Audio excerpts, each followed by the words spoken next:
Lo anticipamos en nuestra tribuna ciudadana del pasado sábado 28 de agosto. Si bien es cierto, el pasado lunes 23 se inscribieron las candidaturas presidenciales y cayó el telón del primer acto político electoral nacional que culmina el 21 de noviembre del presente año, también es un hecho cierto que ya a pocos días de ese acto de inscripción y registro de candidaturas comienzan a aflorar con mayor nitidez las acciones u operaciones mediáticas, políticas, para neutralizar a oponentes o sencillamente eliminarlos de la competencia.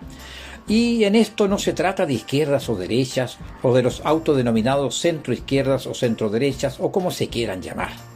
Por cuanto en tanto y cuanto el nombre y el envase o el eslogan no cambian la historia, no cambian los actos, no cambian las consecuencias ni las responsabilidades de cada cual. Los ciudadanos los reconocen de igual manera. En consecuencia, no se trata nada de eso. Esto es mucho más encarnizado y despiadado. Como es frecuente escuchar, la política es sin llorar. En algunos otros países, este sin llorar equivale sin llorar al candidato o candidata asesinado o asesinada, el sicariato político. De momento tenemos ejemplos de otro tipo de sicariatos en Chile. Así como en nuestro país copiamos tantas cosas, es de esperar que al menos estos métodos no lleguen a nuestro país. Porque lo que se trata ahora mismo en Chile es lo que se observa a simple vista. El objetivo político es limpiar el padrón de candidatos y reducirlos a unos pocos que no metan mucho ruido, especialmente aquellos que pretendan afectar la médula espinal del modelo, la médula espinal de sus estructuras, sus representantes, sus administradores y sus operadores. Así es que, más allá de las razones o sin razones de las causas para eliminar a dos de los candidatos a la moneda, quedan en carrera entonces y los nombro en orden alfabético. Eduardo Artés, del partido Unión Patriótica, Gabriel Boric, del Frente Amplio y del Pacto Apruebo Dignidad, Marco Enrique Sominami, del Partido Progresista, José Antonio Kast, del Partido Republicano, Franco Parisi, del Partido de la Gente, Yasna Proboste, del Partido Demócrata Cristiano, por el Pacto Unidad Constituyente, Partido Liberal y Nuevo Trato, y Sebastián Sichel, independiente, por el Pacto Chile Vamos, que en la Convención Constitucional se hacen llamar Vamos Chile. Estos son los confirmados hasta ahora. Lo mismo digo de los cientos y cientos de candidatos al Parlamento y consejerías regionales de todo el país. Por ahora y hasta ahora, puesto que no tengo ninguna duda que a poco irán cayendo algunos, al igual que palitroques, de la mano de objeciones u otras causas que vayan apareciendo. Del mismo modo que los hasta ahora ex candidatos presidenciales que también llegaron a inscribirse como independientes. Es el caso de Diego Ancalao como representante del Movimiento de la Lista del Pueblo y de Gino Lorenzini, fundador del desaparecido Felices y Forrados. En ambos casos, el CERVEL desestimó ambas postulaciones. En el caso de Ancalao, porque la notaría que presentó como fuente de recepción de los patrocinios ya no existe. Y en el caso de Lorenzini, por incumplir el artículo 5 de la Ley 18.700, es decir, haber estado afiliado a un partido político en el periodo de 9 meses previos a la inscripción de su candidatura. Estos antecedentes dejan en evidencia algunas situaciones. La primera es que en el caso de Diego Ancalao aún no se esclarecen los hechos de fondo, digo, todos los hechos. Es decir, si bien es cierto, se sabe que las firmas de patrocinantes vienen de una notaría inexistente, al menos porque su titular está fallecido.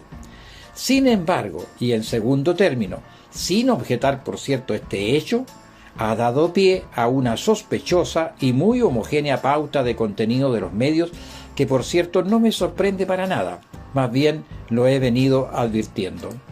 Repito, una sospechosa y muy homogénea pauta de contenidos de los medios tradicionales, televisión abierta, diarios y radios, con algunos matices y excepciones, así como algunas plataformas de las redes sociales. Y todo esto se ha traducido en una letanía destinada a desacreditar y estigmatizar al oponente político más amenazante, más visible y más claro al sistema imperante, de sus estructuras y de sus actuales administradores, de sus tutores, celadores y operadores del modelo, la lista del pueblo. Asimismo, Tampoco está claro si esto fue una operación política, por cierto, destinada a obtener un solo resultado: sacar de la competencia a la lista del pueblo. Más allá de los entretelones de su nominación o si el candidato lincolnao concitaba mayores o menores simpatías o adhesiones, el hecho objetivo es que es sacado del escenario competitivo ante la incógnita de una elección que cada día se avisoraba entre los de siempre, siempre los mismos de siempre, siempre los mismos y los nuevos, los emergentes, la juventud sin edad, desvinculados de todos los anteriores que mostraron en su primera incursión electoral y logrando una significativa representación nada más ni nada menos que en la Convención Constitucional. Es evidente que desde entonces se constituyeron en los enemigos políticos de todos ellos, aquellos que usted conoce, reconoce, recuerda, identifica con sus rostros, banderas, slogans e himnos, y siempre las mismas propuestas, con distintos formatos, por cierto. Entonces, este capítulo de la aparente operación lincolnao para sacarlo del ruedo electoral, presidencial en particular, y por este hecho a la lista del pueblo, aún no ha concluido. No ha concluido. Y mientras más pronto se aclare, mejor salud social y política tendrá el país. Pero cuando ocurra, si es que llega a aclarar algún día y esto supera las elecciones presidenciales, entonces solo serán un recuerdo. Lo hecho está. En tanto, el caso de Gino Lorenzini no tiene grandes diferencias con el caso lincolnao. Primero, su bandera política más visible es el sistema de pensiones y su lucha frontal contra las AFP. Las AFP es uno de los pilares estructurantes del modelo económico chileno y fuente de mucho enriquecimiento y de muchos. Por ende, su enredo con Franco Parisi lo hizo aparecer más radical de lo razonable, a los ojos e intereses de ellos y aquellos, ganando Parisi en la pasada. Lo que permite a ojos del buen pastor levantar muchas sospechas. Sí, muchas sospechas por cuanto el CERVEL previamente ya había reconocido y documentado la independencia y no militancia de algún partido político de Gino Lorenzini, lo que lo habilitaba para postular e inscribir su candidatura, según sus propias afirmaciones, para luego el CERVEL, ya inscrito, descubrir una irregularidad y decir lo contrario. Vaya coincidencia. Y tenga presente usted que en política las coincidencias sencillamente no existen. Entonces, al igual que el sábado pasado, repasaremos que, conjuntamente con estos hechos sucintamente abordados, cómo se van implementando las técnicas, métodos y artimañas de la manipulación mediática. Manipulación mediática mediante la desinformación, los fake news, es decir, noticias falsas, hasta en futuros programas probablemente delinear lo que podría ser la geopolítica nacional de la información o de la desinformación, si así lo percibe usted.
Bienvenidos, Mediodía en Chile. Soy Miguel San Martín Baeza, periodista y conductor de Tribuna Ciudadana, su voz en las redes sociales, aquí donde a usted se le reconoce que merece más y mejor, porque sus derechos no son favores políticos.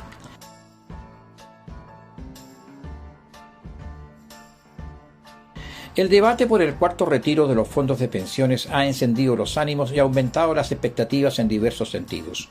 Lo más visible es que los diputados hasta ahora han presentado el dilema de aprobar o rechazar por una parte en función de las demandas ciudadanas que van unidas a sus respectivos intereses electorales de reelección, de no todos, por cierto, y por otra, otros apelando a una responsabilidad política, una responsabilidad fiscal y seriedad para mantener ciertos equilibrios macroeconómicos entre ellos. Como primer ejemplo dicen el efecto regresivo del consumo para contener la inflación y luego el batatazo del Banco Central de subir las tasas de interés, que apunta a eso precisamente. Este dilema es real, no cabe dudas. Pero aquí viene uno de los tantos usos de técnicas de manipulación mediática para generar un determinado estado de ánimo y de aceptación de la ciudadanía. Veamos. Noam Chomsky estuvo hace 2 años de visita en Chile y fue entrevistado y dio conferencias en diversos escenarios. Noam Chomsky es un lingüista, además de un pensador renombrado, así como nuestro Humberto Maturana, creíble y respetado en el mundo. Y junto con ser reflexivo y analista del devenir de los pueblos, el tiempo le ha dado la razón a sus análisis. En su visita a Chile, en los momentos precisos del estallido social de octubre, declaraba a El Mostrador, comillas, «No me sorprende para nada lo que ocurre en Chile. Estas son las consecuencias que eran perfectamente previsibles tras el asalto neoliberal a la población en los últimos 40 años, verificadas constantemente en todo el mundo. En los Estados Unidos, por ejemplo, el 0.1% de la población ahora posee más del 20% de la riqueza. La mitad de la población tiene un patrimonio neto negativo. Los salarios reales son casi los mismos que hace 40 años. Y por primera vez en un siglo, la mortalidad está aumentando principalmente entre los blancos en edad laboral y un largo etcétera». Pero no se quedó ahí Noam Chomsky en su escrutinio.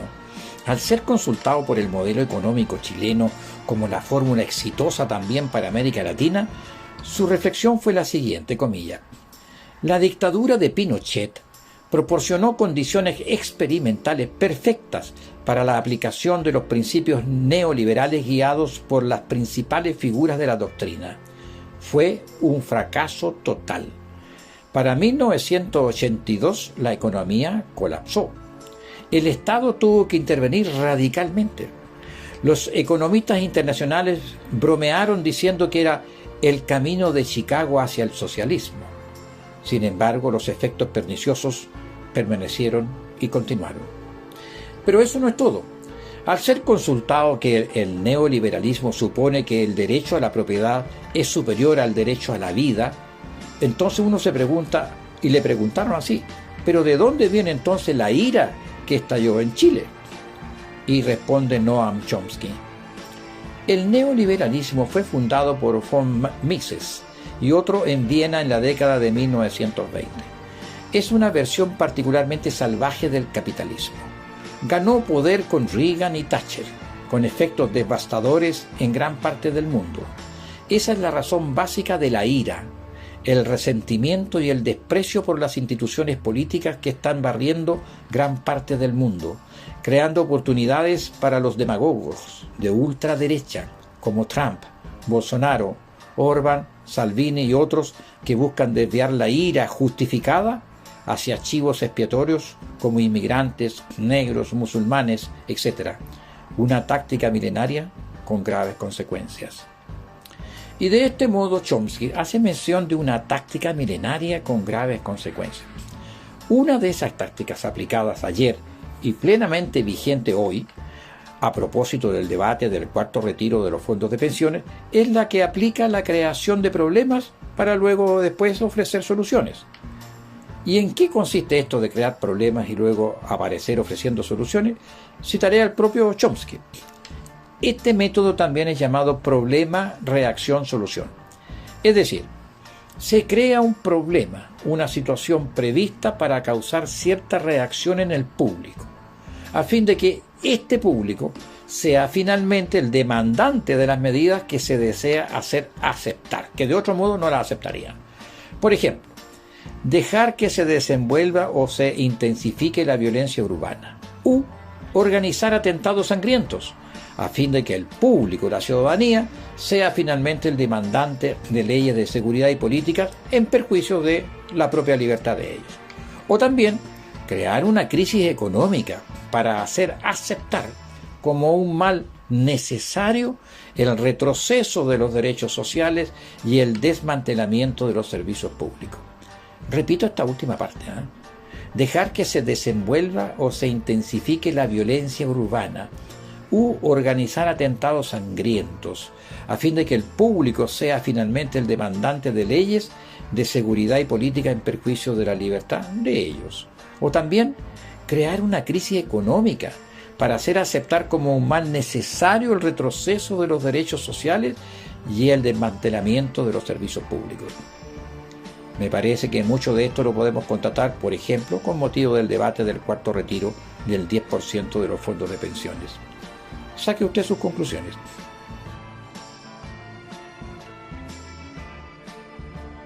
Otro escenario en que esta técnica de manipulación mediática de crear problemas y después ofrecer soluciones ya se comenzó a aplicar en las primarias presidenciales, pues.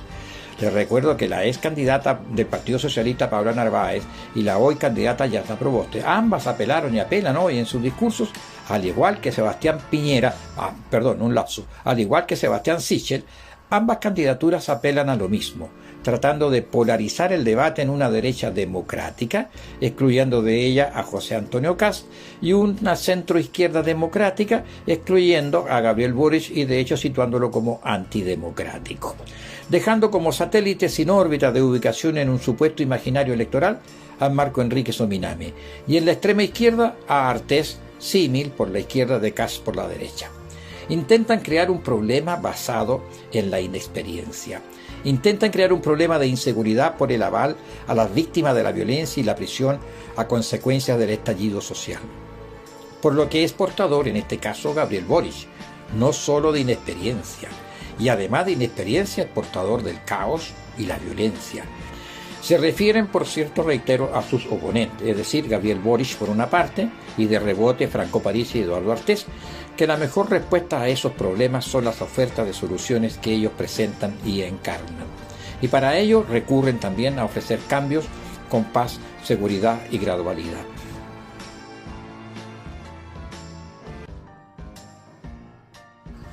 Efectivamente, y para cerrar esta reflexión debemos estar atentos a la oferta comunicacional de todos los candidatos y la candidata. La oferta de la estrategia de la gradualidad va aparejada de su hermana gemela, la estrategia de diferir, la de dilatar. Ambas apuntan a lo mismo, y los chilenos lo hemos vivido y experimentado en los últimos 40 años. ¿En qué consiste la estrategia de la gradualidad? Consiste en hacer que la ciudadanía acepte una medida que es inaceptable.